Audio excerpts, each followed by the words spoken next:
Vamos conversar com a professora doutora Eneida Desirê Salgado sobre filmes jurídicos. Antes de mais nada, agradeço a todos que acompanharão conosco essa conversa, em especial a Desirê. Então, vou tomar liberdade quando eu for conversar com a Desirê, eu vou tratá-la por Desi, que é como eu costumo chamá-la. Então, Desi, nessa seara de filmes jurídicos, né? A gente percebe que há uma quantidade muito grande de filmes jurídicos americanos, talvez até pelo fato de ser o país do mundo que tem o maior número de advogados. Mas tem outros fatores que eu acredito que faça com que muitos filmes de tribunal, filmes de temática jurídica sejam feitos. A começar pela questão até da própria produção. Nunca é uma produção muito cara, né? Porque basicamente envolve 2, 3 cenários no máximo. Um dos filmes que eu sei que nós os dois gostamos muito, que é o 12 Homens e uma Sentença, é um cenário basicamente o filme inteiro. Além disso, boa parte desses filmes são baseados em histórias reais, o que costuma ter um apelo junto ao público muito forte. Quando você vê aquela frase baseado numa história real, você já fica meio que predisposto a acompanhar aquela história porque você acredita que aquilo é muito mais do que a ficção.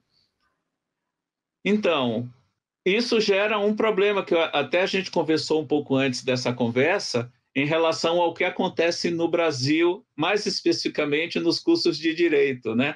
Quando há uma simulação de tribunal do júri, algum julgamento simulado, a influência que a gente tem desses filmes de tribunal americanos são, no caso, muito forte, né? E isso não condiz com a nossa realidade. É isso mesmo?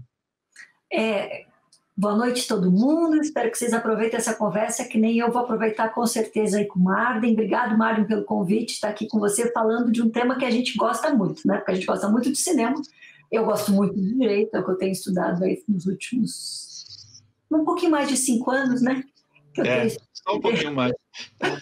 E eu acho que a grande mística dos filmes de tribunal estadunidenses é o modelo de aplicação do direito que eles têm lá, né? O modelo do poder judiciário, a existência de júris para quase todas as decisões judiciais. Então é muito mais teatral, por assim dizer, né? Você vai fazer um filme de tribunal aqui no Brasil, talvez algum que envolva o tribunal de júri vai ser um pouco mais interessante, né? Mas a gente tem ali que os jurados aqui no Brasil não conversam entre si. Então, o grande filme, que é o que eu acho, pelo menos, que é o que a maioria das pessoas prefere, que é o 12 Homens e uma Sentença, não poderia ser feito no Brasil porque os jurados não conversam entre si no júri. Então, toda a dinâmica da prática jurídica estadunidense acaba sendo mais interessante do que a prática brasileira, pelo menos cinematograficamente.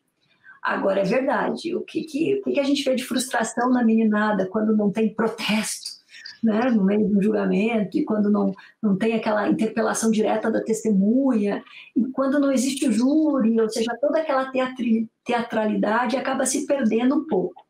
O que a gente pode fazer para recuperar, de repente, é fazer simulações do nosso sistema jurídico mesmo, né? Retratar isso com mais frequência.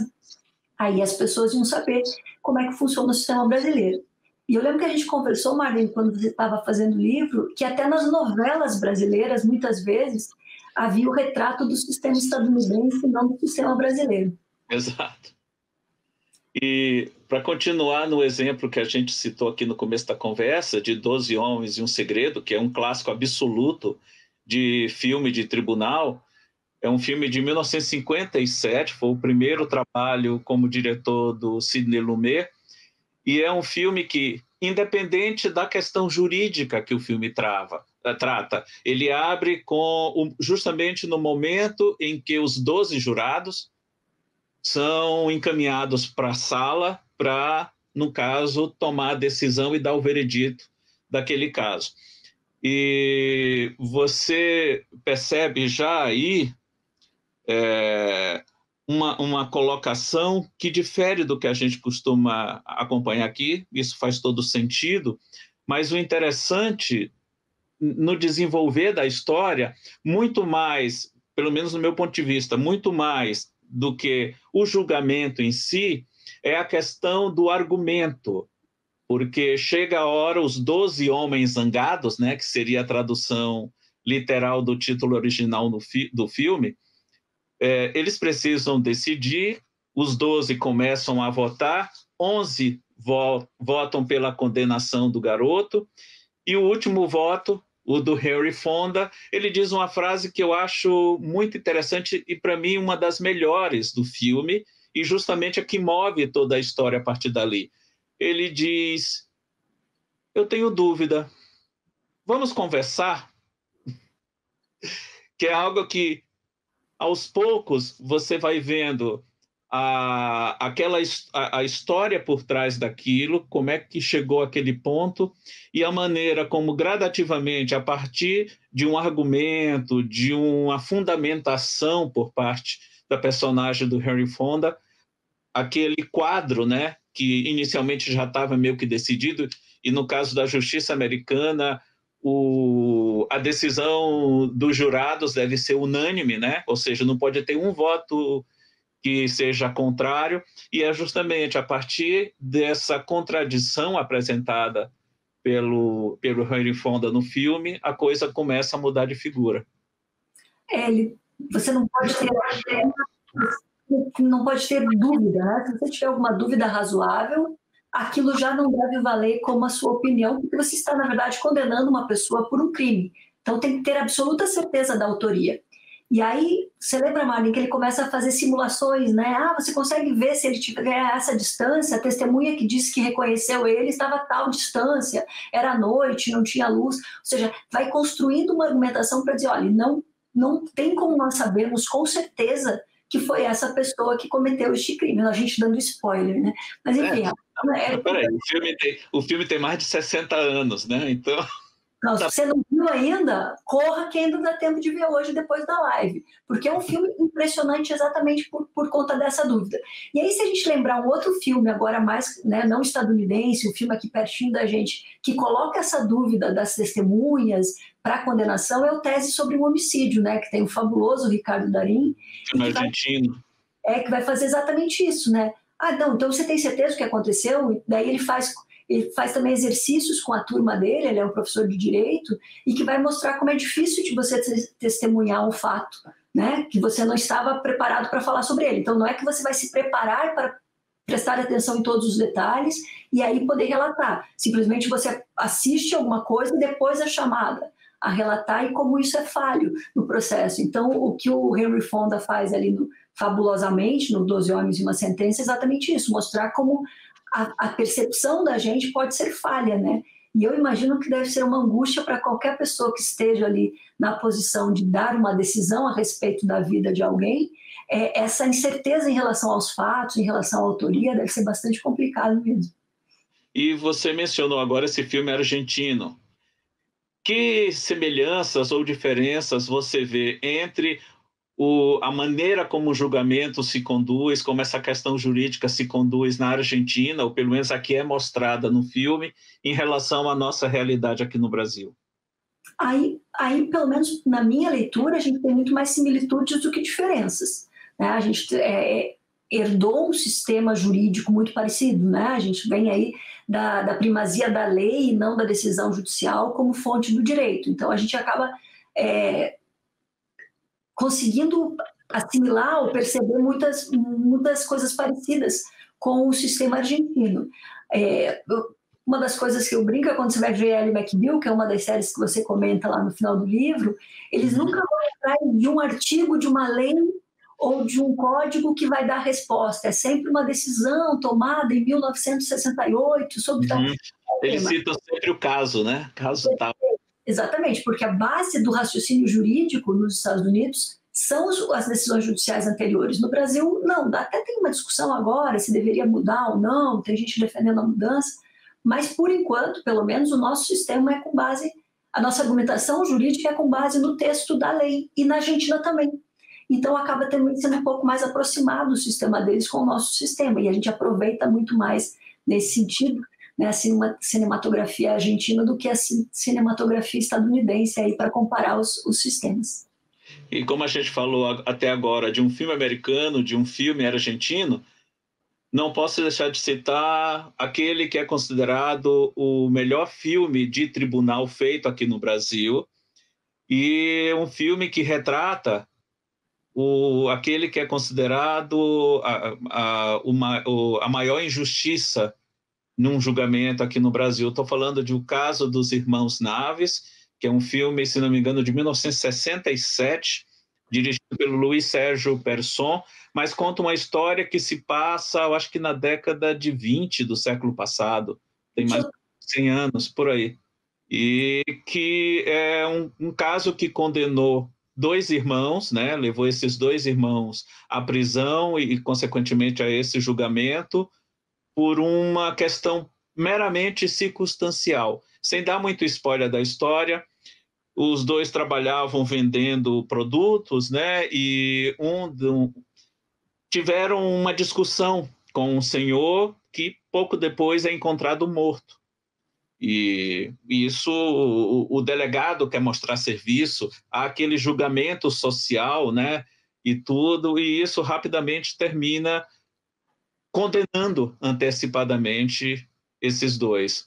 É um filme bem marcante, né? Um filme para quem estuda direito, para quem fala de verdade processual, da questão do sistema probatório brasileiro, é bem relevante.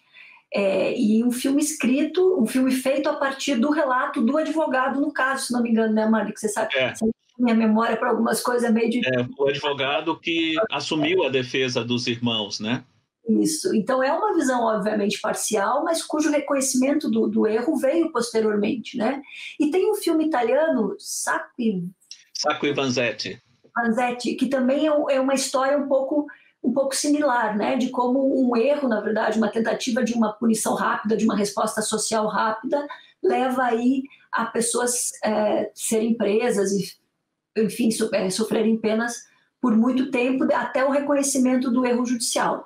Agora, eu gosto muito dos filmes que são mais documentários aqui no Brasil também, né? O Justiça e o outro Justiça e Juízo.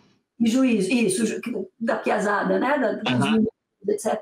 São muito impressionantes também. Às vezes a gente vê aqui no Brasil gente reclamando, dizendo que as penas são muito brandas, que o sistema é muito, muito mole. Qualquer filme de presídio ali, qualquer filme de tribunal, acho que já vai fazer a pessoa repensar um pouco, né? Só entrar, ou Notícias de uma Guerra Particular, O Prisioneiro da Grade de Ferro. O próprio Carandiru, né? O próprio Carandiru.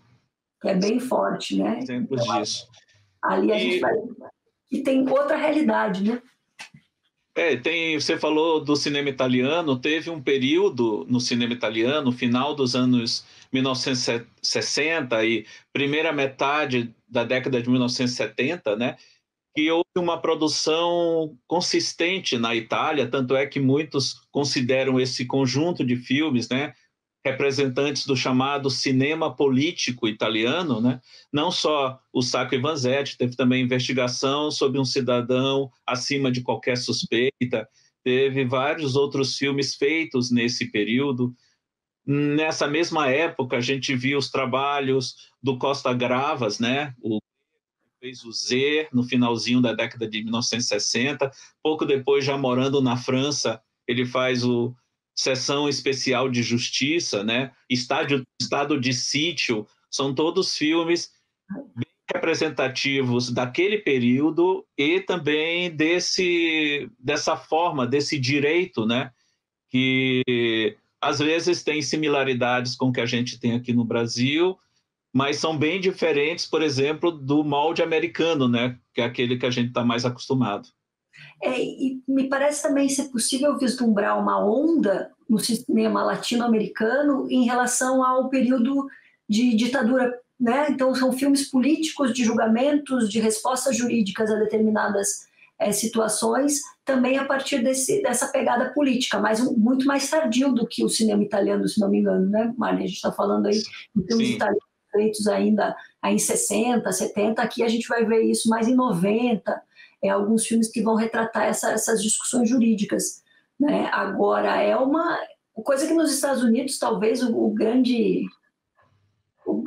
grande resposta histórica, eles venham trazendo Separados mais Iguais, No Amistade, ou seja, filmes que retratam aí um momento político que não é um momento de ditadura, como aconteceu na Itália com o totalitarismo, nem na América Latina, mas um momento de prestar contas, assim, com um direito bastante, como que eu posso dizer, odiável, né, para usar uma palavra leve, né, para o direito. Pois é. E esses exemplos que você trouxe de filmes jurídicos americanos, não, a gente pode até considerar tipo um subgênero ou um subtema dentro de um tema maior, que é a questão da justiça, porque os dois que você citou, Separados mais Iguais, o Amistade, aí a gente pode incluir O Sol é para Todos, o recente Luta por Justiça e Tempo de Matar, são todos filmes que têm essa questão racial muito forte. Mais recentemente, até a gente pode trazer, não recentemente o filme, mas por conta da morte semana passada do Alan Parker, não tem como a gente deixar de fora um filme muito forte que ele dirigiu no final da década de 1980 e que lida diretamente com essa questão racial, a questão dos direitos humanos, a questão da igualdade entre as raças, que é o Mississippi em Chamas, né?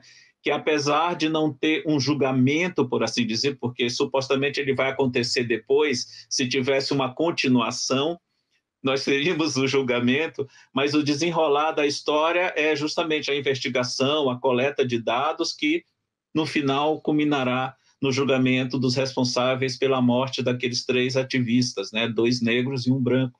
Ali a gente vai ver vários filmes nessa pegada, né? E acho que se você for escolher um para assistir ou para ler o livro, porque é baseado num livro, então tem que assistir, né? O Sol é para Todos. Sol é para Todos. Extraordinário. Então, o Amistade deixa a gente bem triste, assim, né?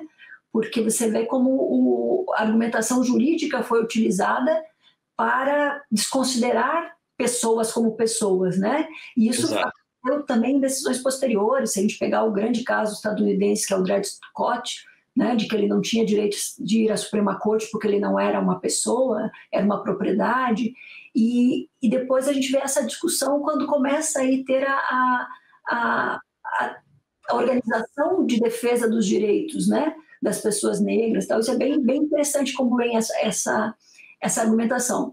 E o caso dos Separados mais Iguais é um caso de controle de constitucionalidade, né, de Suprema Corte, ou seja, o que significa a Constituição dos Estados Unidos em relação à segregação. Então, para mim, eu que sou professora de direito constitucional, acho fabulosa a discussão, né? Como é possível interpretar a Constituição de 2 maneiras diferentes, por muito tempo permitindo a segregação e depois aí negando a possibilidade de segregação. Então, está muito em voga a discussão racial agora nos Estados Unidos, né? É uma questão que não se resolveu ainda lá. Então, certamente, os filmes de tribunal que tratam disso vão ser muito interessantes aí para vocês assistirem. Você mencionou há pouco a questão do advogado que surge num determinado momento da história para reabrir um caso, procurar falhas na condução do processo e, consequentemente, inocentar o inocente dele, no caso. Isso você vê no caso dos Irmãos Naves, você citou também o Sacco e Vanzetti, e eu lembrei de um filme recente que foi lançado aqui no Brasil. Ele foi lançado nos Estados Unidos no final do ano passado, chegou aqui no Brasil no começo desse ano, que é o Luta por Justiça, que trata de uma história real, conta a história do advogado Brian Stevenson, que ainda está vivo. Ele, assim que se formou, ele é negro, ele se formou em Harvard, e ele, desde o começo, por conta de um problema que ele presenciou na própria família dele, um problema decorrente justamente do preconceito, pelo fato da cor da pele, ele monta uma ONG chamada Iniciativa de Justiça Igual. E aí ele se muda justamente, recém-formado, para o estado considerado mais preconceituoso dos Estados Unidos, que é o Alabama, no sul dos Estados Unidos. e lá ele começa a rever vários processos de condenação contra negros na penitenciária local e se defronta com um caso do Johnny Macmillan na história e na vida real também, que teria sido acusado de ter matado uma jovem branca, e o julgamento foi muito acelerado, ele já está com a sentença de condenação à pena de morte tomada, e ele, numa simples leitura do processo, descobre uma série de falhas, né? E aquilo, o filme justamente acompanha essa luta dele para conseguir, no primeiro momento, suspender a execução da pena de morte e tentar um novo julgamento com todas as etapas que, no entender dele, não foram obedecidas quanto do julgamento original. Você chegou a ver esse filme, Desirê? Não vi, estava esperando você não dar spoiler ainda. Não, eu só dei a premissa. Tem aquele filme com a Susan Sarandon, que também tem Os Últimos Passos de um Homem. Né, que tem essa discussão. Os Estados Unidos estavam há muito tempo sem nenhuma condenação à pena de morte por crime federal, né? Agora parece que teve um recente, há toda uma discussão sobre isso, e a existência da pena de morte faz com que o erro judicial lá seja muito mais dramático do que o erro judicial aqui, não que aqui não seja, né? Imagine você passar uma semana na cadeia, imagine um ano, 15 anos, né? Como a gente tem aí alguns casos, infelizmente, não tão raros assim, né? Agora, ali você vai ver essa discussão da busca pela verdade a partir de equívocos no processo, por conta da questão racial. Aqui eu acho que também, se a gente fizesse um bom estudo, a gente ia encontrar alguns casos aí que também teriam essa marca, né, racial nas condenações. Agora, o processo brasileiro é meio Kafka, né? E aí vamos falar dos dois filmes, né, que falam do processo do Kafka, o processo mesmo, do Orson Welles, e o outro que eu acho que chama Kafka, o outro, né? Foi dirigido pelo Soderbergh. Isso, que é mais psicodélico, assim, que às vezes a gente tem que explicar para a meninada como é que funciona o sistema de aplicação do direito, a gente meio que vai ali kafkanianamente dizendo que tem tanta coisa, tantos passos, que às vezes alguma coisa se perde ali, né? Então o processo tanto as peças que foram montadas a partir do texto quanto o filme do Orson Welles é bem impactante nesse sentido, né? Agora a gente não falou de um dos meus favoritos ainda, Mário. Vamos lá. Que é O Povo contra Larry Flint. Que aí tem a questão da liberdade de expressão, né? Que é alguma coisa mais... A gente que está discutindo agora o projeto de lei que fala de fake news, e que o nome do projeto de lei é bem interessante, que eles querem aplicar a lei de transparência e responsabilidade na internet, alguma coisa assim, obviamente, mas que vai no âmago da liberdade de expressão, ele dá muito pano para manga, vai pegar aí na questão do jornalismo investigativo, mas o que o Povo contra Larry Flint discute não é nada disso relevante de liberdade de expressão, né? É a questão de até onde vai a possibilidade de você fazer alguma comunicação, né? E o Larry Flint, não sei se vocês vão lembrar, é aquele que tinha como é que a gente diz isso de maneira delicada?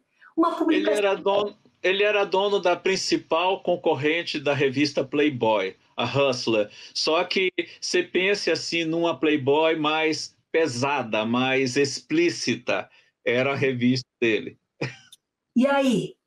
Ele deveria ser protegido pela liberdade de expressão ou não? Pense que nos Estados Unidos a liberdade de expressão tem uma emenda só para ela. Vocês devem, quem já viu o filme estadunidense sabe, né? Que eu vou me agarrar aqui na primeira emenda, vou acionar a primeira emenda. Então a liberdade de expressão é super importante, tão importante que eles não conseguem nem controlar doações de pessoas jurídicas e físicas para as campanhas eleitorais, porque seria uma expressão da liberdade de expressão. E aí ali a gente tem a questão do discurso pornográfico, se deveria ou não ser protegido pela liberdade de expressão. É muito interessante, eu brinco que é para a gente separar os liberais dos liberais de mentira, né? Se você defende qualquer discurso como válido, aí você vai merecer a alcunha de liberal, assim, no sentido de liberal dos costumes. Mas é um filme muito interessante porque ele também, o próprio personagem, que é baseado, né, numa história real, vai falar da questão da liberdade de expressão e o que vai ser feito se começar a controlar o conteúdo da liberdade de expressão. Olha só que interessante para a gente, neste momento em que as fake news estão fazendo com que a gente paute a nossa falta de liberdade aí como uma forma de segurança.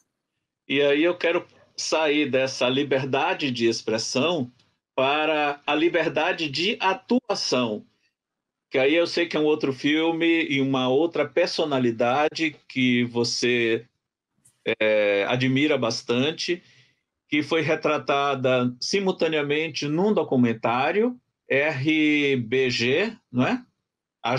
No Brasil recebeu o título de A Juíza, e foi retratada de maneira assim, mais ficcional em um filme chamado Suprema, que é a história dessa mulher. Você tem até o bonequinho dela, o Funko dela, a história dessa mulher que se formou em Direito em Harvard, e aquele início do filme... É Harvard ou Yale? Eu acho que é Harvard, né?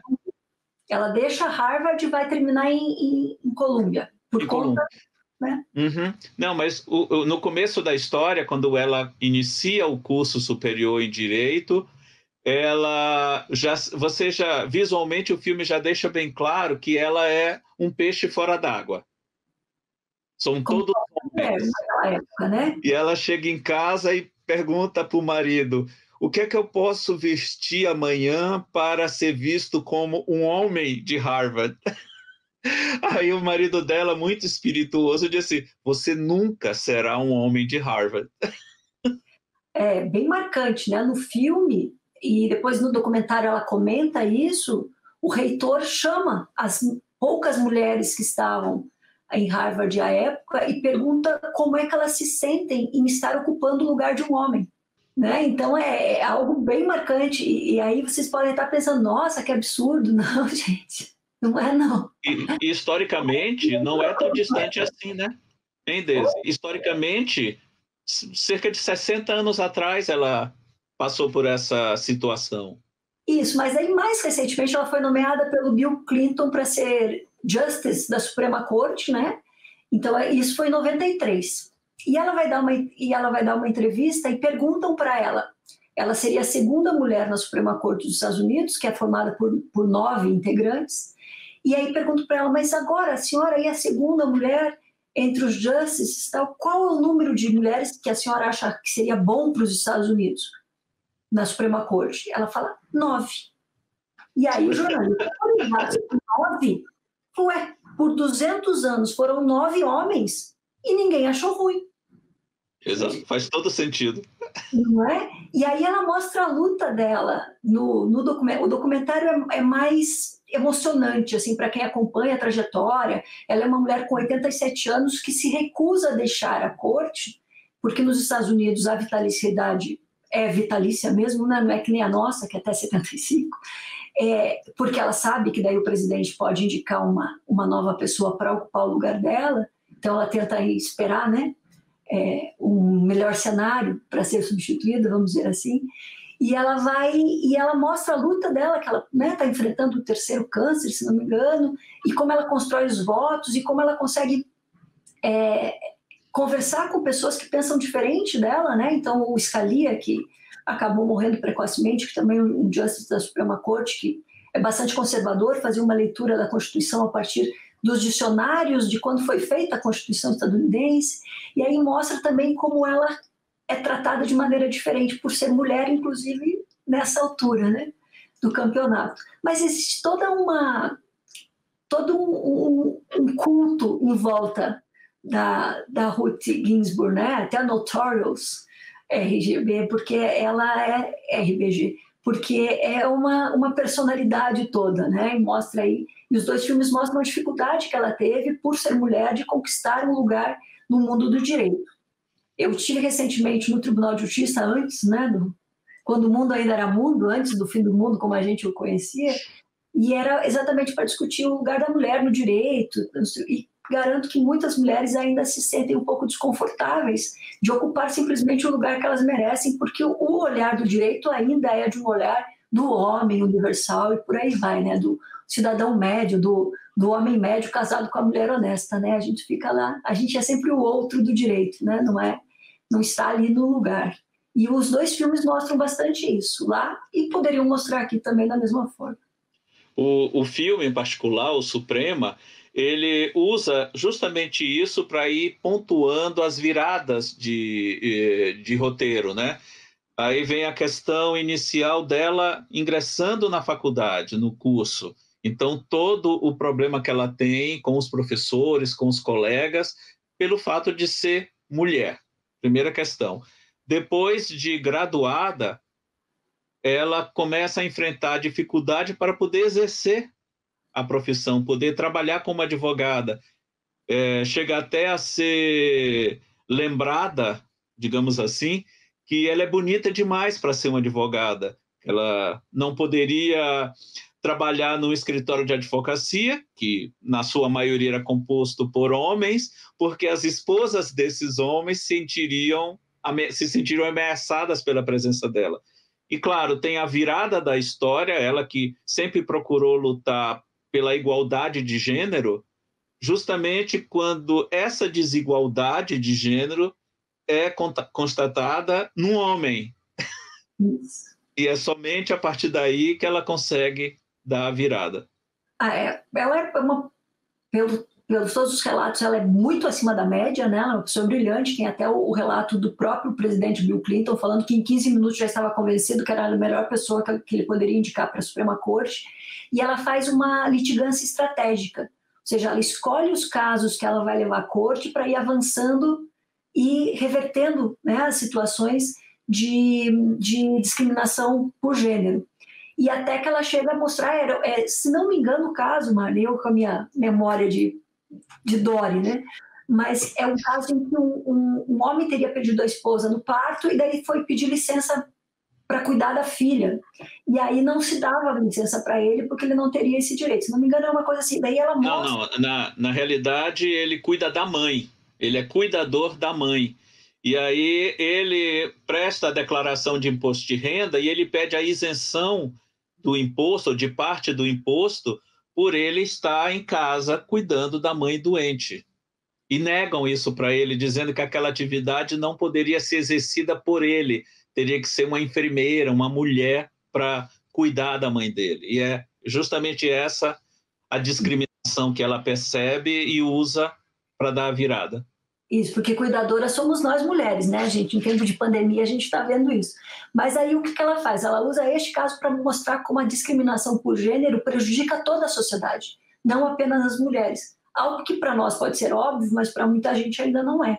E aí mostra como ela vai avançando na questão da discriminação por gênero, né? Inclusive em relação à escola só para meninos e para meninas, e aí vai avançando. Agora, se você quiser continuar nessa discussão, assista Sufragistas, que também é espetacular, que vai discutir a questão do direito da mulher de participar politicamente. Da eleição, né?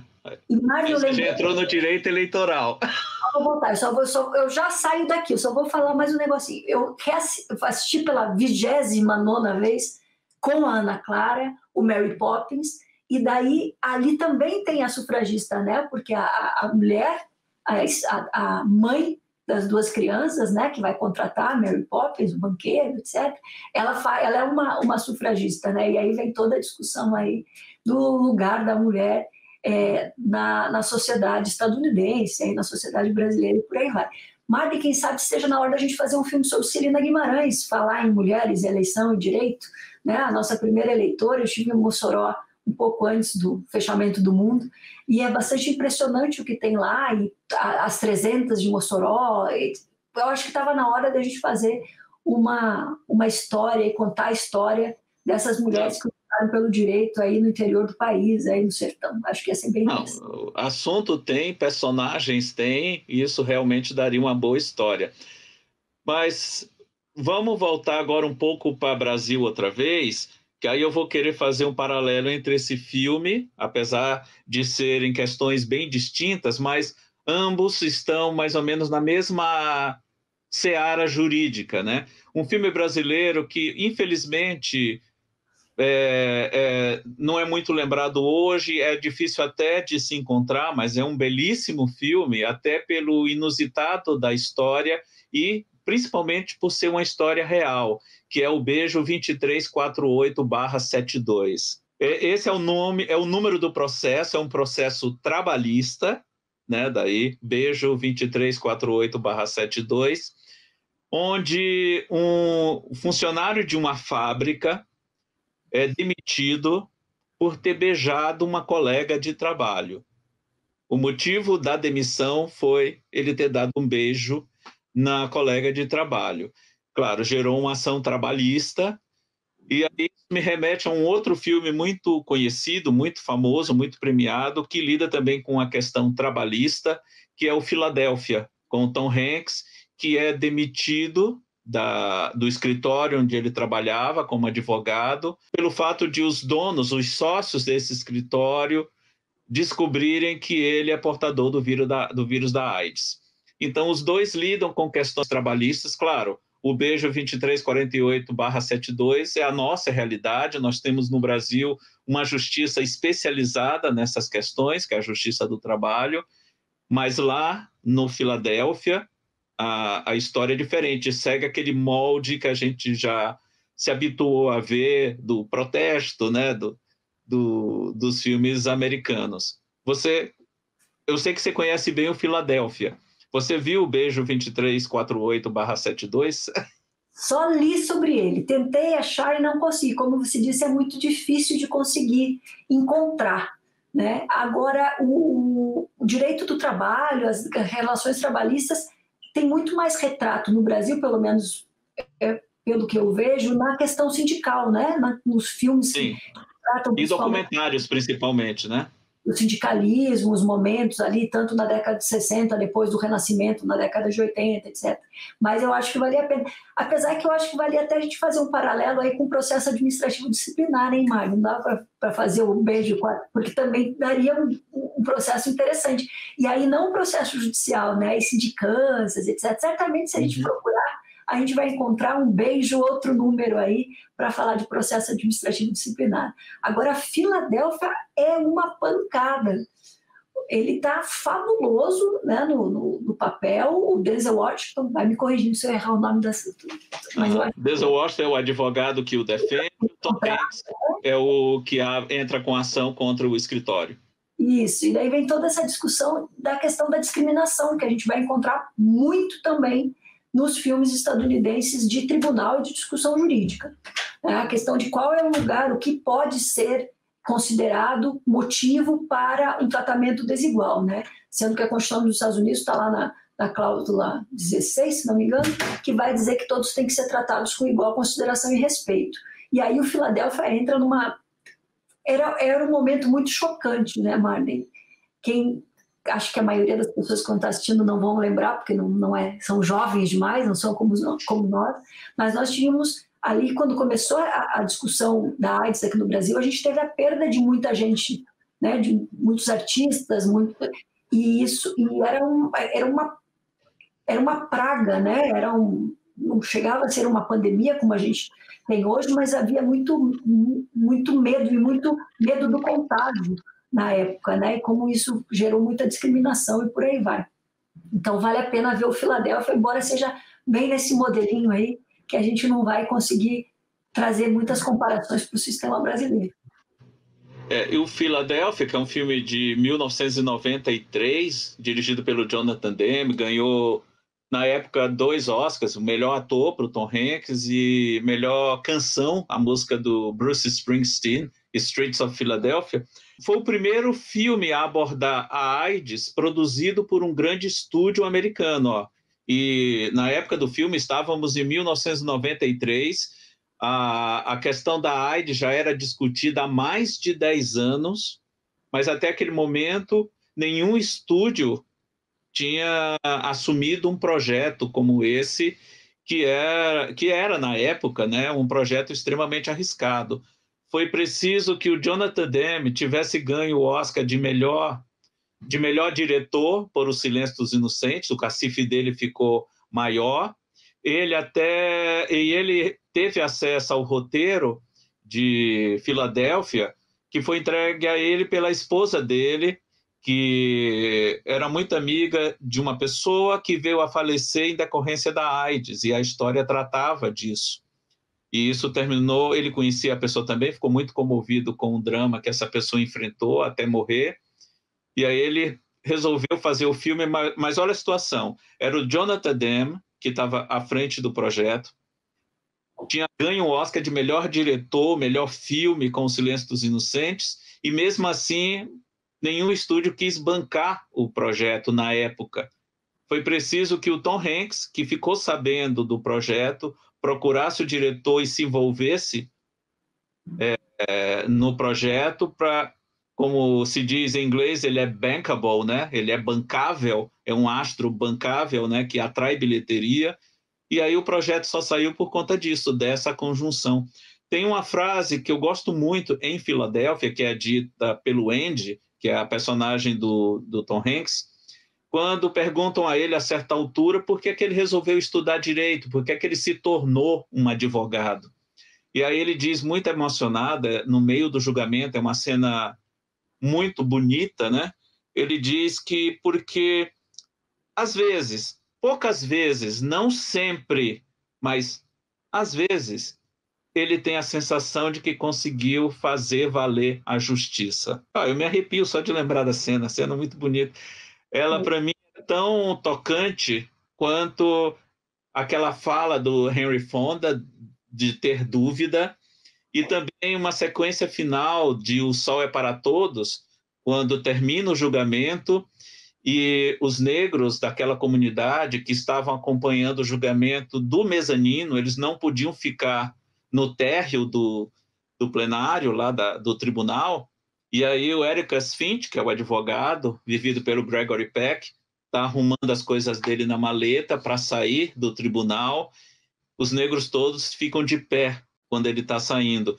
E a filhinha dele, que está lá sentada no chão acompanhando o julgamento, a história é contada a partir do ponto de vista da filha do Ericas, né, a Scout, e aí um senhor negro cutuca assim o ombro dela e diz assim, fique de pé. E ela, por quê? O seu pai está saindo. É muito bonito isso. Eles que marcam mesmo. Eu queria só agradecer a Cláudia Valéria, porque ela falou que tem o beijo no YouTube. Então, gente, quem quiser conferir esse filme, além de muito engraçado, é uma história bem interessante de se acompanhar. Beijo 2348/72. Então, como a Cláudia lembrou agora, avisou a gente, o filme está disponível no YouTube. Então, não deixem de ver.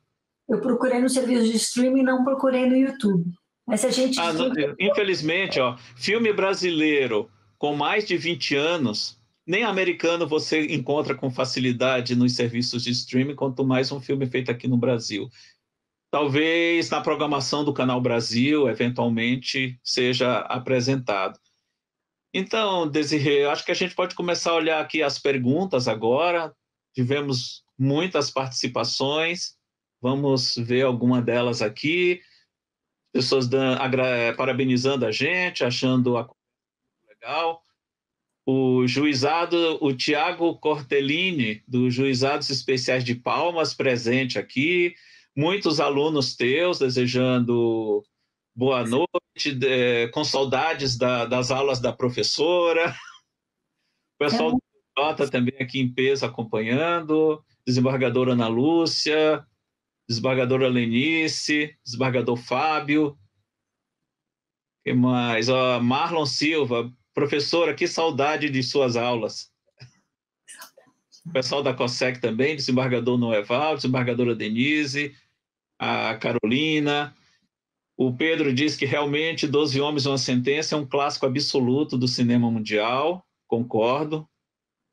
O Rafael Vilas Boas, grande professora Desirê. Outro filme que lembram aqui, o Maurício II, Selma, que é outro filme que aborda a questão racial, a famosa caminhada de Martin Luther King, de Selma até... Qual é a cidade que ele vai? Albuquerque? Não lembro agora a cidade que ele vai. Mas é uma caminhada saindo de Selma até uma cidade que eu acho que é a capital do estado, justamente na luta pelos direitos do voto, né, aos negros. A Carolina Naldoni lembra de O Expresso da Meia-Noite e A Vida de Meio, ambos são do Alan Park e que são baseados em histórias reais e tratam de pessoas condenadas, né? Duas boas lembranças. O Igor Baroni está gostando da nossa conversa. A Lenita, Olhos que Condenam, para mim, é imperdível. Não só como um dos maiores erros jurídicos da história americana, como escancar o quanto o racismo está enraizado na alma do povo. Ainda não vi esse filme, viu? Está aqui um para minha lista. Olhos que Condenam, vou procurar. O Pedro Roveroni, um ótimo filme recente é Ida. É um filme polonês, muito bonito, ganhou o Oscar na época de melhor filme estrangeiro, que retrata o país logo após a Segunda Guerra Mundial. Também debate a questão da identidade do povo judeu. A Cláudia, que você mencionou, acha a Suprema sensacional. A Tatiana Baroni está achando a nossa conversa excelente. O Maurício diz que nós estamos debatendo com grande profundidade. Obrigado. A Valéria pergunta do documentário. Esse documentário, que é inspirado na vida da Ruth Ginsburg, se chama no Brasil A Juíza, mas o título original são as iniciais do nome dela, RBG. Isso. E eu Juíza no Apple TV. Então, não sei se está em algum outro lugar, mas ele já tá aí em um dos... Não é um filme difícil de se achar. Só procurar um pouquinho. Em algum serviço de streaming ele tá disponível, né? É muito interessante porque discute também a relação do papel da mulher no casamento. Então, depois de você assistir, a gente conversa, porque eu acho que valia um filme, uma conversa só sobre o filme. E quem sabe também buscar a história das ministras do Supremo Tribunal Federal Brasileiro, quem sabe a gente ia encontrar umas histórias muito interessantes também aí sobre a vida e o trabalho dessas mulheres, né? Desembargador Fábio Dalla Vecchia lembra de um filme sueco muito bom, que é A Caça. Eu não lembro dele. De um professor que é acusado de ter abusado de uma das alunas, né? E a vida dele vira de cabeça para baixo por conta disso. O Maurício Cardoso lembra de A Dama Dourada, que é uma história real também. O Pedro Roveroni lembra de Dear Zachary, Querido Zachary, que é um documentário que ele achou muito chocante.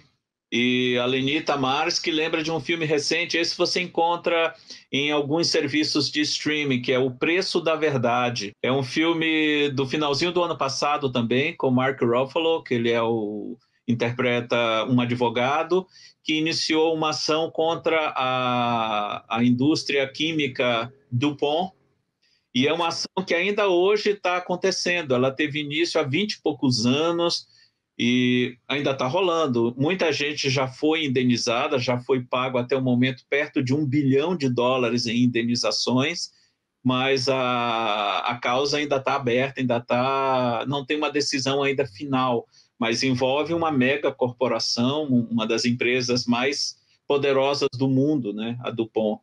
Isso a gente também não comentou, né, Marlin? Os grandes filmes estadunidenses sobre ações coletivas. As class action, né? Que nem tem o Erin Brockovich, que é um espetacular filme, né?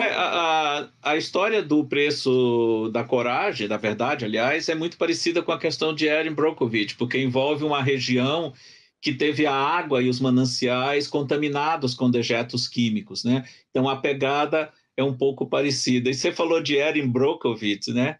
É outro filme inspirado na vida da própria, né? Dirigido pelo Soderbergh, que justamente explora esse filão da ação coletiva, né? No caso, uma comunidade que entra com ação contra a empresa que polui a água da região e provocou a morte das pessoas com câncer por conta desse químico, né? Do químico presente que é despejado na água. E um também nesse sentido, que não é bem sobre a discussão no tribunal, mas é a questão dos lobbies, da formulação do direito, é o Obrigado por Fumar, né? E aí sim, mas aí a pegada é outra também, né? Você vê o lado do lobista, né? Isso, já estou me sentindo à vontade aqui até para escapar um pouco. E se vocês quiserem ver uma outra discussão sobre uma reação da sociedade contra uma grande empresa, assisto também La Lluvia, que é um filme sobre a revolta na Bolívia contra a privatização da água. Olha só, né? Também estamos aí up to date na discussão, e aí fez como que eles queriam controlar, inclusive, a chuva, né? Por isso o nome do filme. Não vai ser juridicizado naquele momento que foi contada a história, mas também é uma reação social aí às grandes empresas. A Cláudia continua fazendo a pesquisa, a Cláudia Calegari, e ela diz que encontrou a juíza também no YouTube. Pronto, fácil de ver. Assim, com cabelo branco, nem conta essas coisas, Martin. E o desembargador Fábio Dalla Vecchia pergunta sobre Cafarnaum, que é um filme libanês com todo esse drama enfrentado hoje na Líbia, essa semana, por conta daquela explosão. É um filme escrito, dirigido, produzido e estrelado também pela cineasta Nadine Labak. Ela é de uma família muito rica no Líbano, ela estudou na França, mas ela voltou para Beirute, e esse filme em particular, Cafarnaum, que conta a história de um menino que entra com uma ação contra os próprios pais. Ele quer condenar os pais, ele quer processar os pais pelo fato de terem gerado ele para levar uma vida de miséria. Os pais irresponsáveis, tendo filhos e filhos e filhos, sem condição nenhuma, nem moral, nem financeira, nenhum tipo de estrutura para cuidar dos filhos que colocam no mundo. É um filme, e quem quiser conhecer a diretora, o filme, o papel que ela faz em Cafarnaum, é um filme que eu acho que você encontra em serviços de streaming também. Ela faz o papel justamente da advogada que pega esse caso, né, do garoto. Esse eu não vi, Marlin. Eu lembro que a gente estava para discutir esse filme no FET direito, mas a gente acabou indo ver Bacurau, né? Que você até fez o evento lá com a gente, foi muito interessante. Agora tem o meu filme favorito, não apareceu ainda aqui, né, Marlin? Qual que é o meu? Testemunha de Acusação, né? Marlene Dietrich. Lembro, sim, da Marlene Dietrich. Ninguém falou dele ainda. Espetacular aquele filme, né? Mostra de como você vai conduzir a verdade do processo, muito diferente da verdade real, né? Então, Testemunha da Acusação é espetacular, baseado numa história da Agatha Christie, e com atuações fabulosas. Assim, Marlene Dietrich, principalmente, Billy Wilder, que é um grande cineasta, num período em que ele estava, assim, eu não gostaria de dizer no auge, porque para mim ele sempre esteve no auge, mas digamos que ele estava assim num momento muito bom da carreira dele. Ele que no intervalo de pouco mais de 20 anos fez cerca de 20 filmes, o que dá uma média invejável de um filme por ano. Não é todo cineasta que consegue isso. E melhor ainda, todos muito bons e todos muito diferentes, né? Você pega, é o mesmo diretor que fez esse, Testemunha de Acusação, fez Quanto Mais Quente Melhor, fez Irma La Dulce, fez Crepúsculo dos Deuses, só para citar alguns nomes, alguns títulos, né? E isso, um atrás do outro, a cada ano ele vinha com um trabalho novo, diferente e genial. É verdade. Vale tá lembrando, Letícia Conta lembrando de O Segredo dos Seus Olhos, também com o Darim. Tão lindo o filme, né, gente? Mas eu fui burocrata durante muito tempo e sou um pouco burocrata ainda. É um filme que me deixa meio triste, assim, porque parece que a nossa vida burocrática, assim, vai burocratizando nossos afetos também. Então, O Segredo dos Seus Olhos me deixa um pouco meio, assim, meio melancólico. E O Segredo dos Seus Olhos tem uma frase que eu gosto muito, né? Que é dita numa certa altura da história. Que é justamente o que faz com que eles solucionem o problema, né? Você pode mudar tudo, menos suas paixões. Mas é um filme que me deixa... eu queria falar de outro não é outro filme, é uma série documental da Netflix que eu acho que vale muito a pena quando a gente vai falar de aplicação do direito e a questão de como se investiga, que é o Making a Murderer, né, Marlene? Eu acho que é um filme que é uma pancada, né? Um filme que vale muito, uma coleção de filmes, né?